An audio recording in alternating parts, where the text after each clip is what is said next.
Bahkan dikasih uang 1 miliar pun tidak mau mengakui. Pengakuan Bukades sebut menang Pilkades karena ayam 4,5 juta rupiah, Suyatno tolak mengaku meski dikasih 1 miliar rupiah. Masalah Kades Pandantoyo dan Mbah Suyatno asal Kabupaten Bojonegoro masih terus bergulir. Diketahui, Bu Kades Siti Kholifah ngamuk karena ayamnya diduga dicuri oleh Mbah Suyatno. Mbah Suyatno pun tegas membantah hal itu. Hingga kemudian kasus ini dibawa ke meja hijau. Diketahui, Mbah Suyatno dituduh mencuri ayam milik Bu Kades pada November tahun 2022. Sampai membuat ia marah, Siti Kholifah mengungkap keistimewaan ayam miliknya. Disebutkan bahwa ayam jago itu didapatkan dari guru spiritual. Ia menyebut ayam itu adalah jimat keberuntungan baginya. Ayam jago itu dikatakannya sakral.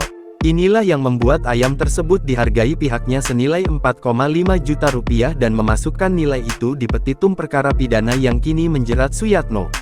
Kholifah juga mengemukakan, harga ayam jantan itu sesungguhnya bahkan tak ternilai.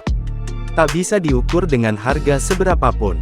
Sebab, dia juga harus puasa selama 40 hari terlebih dulu untuk mendapat ayam itu. Dia menegaskan, perkara pencurian ayam jantan miliknya yang diduga dilakukan oleh Suyatno ini juga sudah dimediasi. Pihaknya sudah mengajak Suyatno berdamai. Namun, Suyatno menolak.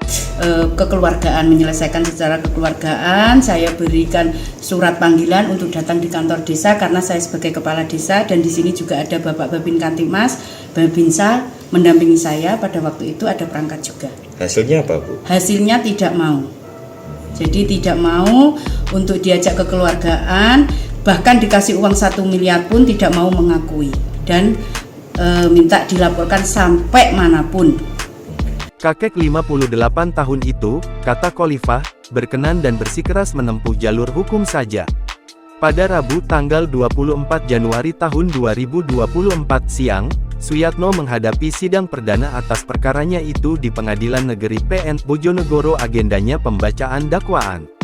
Adapun, dalam dakwaan itu disebut Suyanto telah mencuri ayam jantan senilai 4,5 juta rupiah milik Kepala Desa Pandantoyo Siti Kholifah pada November tahun 2022. Pelapor pencurian itu Zumarok, yang statusnya adik kandung Siti Kholifah. Dalam dakwaan, JPU Kejari Bojonegoro Dian Laralika Filintani menjerat Suyatno dengan pasal 362 KUHP tentang pencurian dan pasal 480 KUHP tentang penadahan. Dengan dua pasal itu, Suyatno terancam dihukum penjara maksimal 5 tahun. Download Tribun X sekarang, menghadirkan lokal menjadi Indonesia.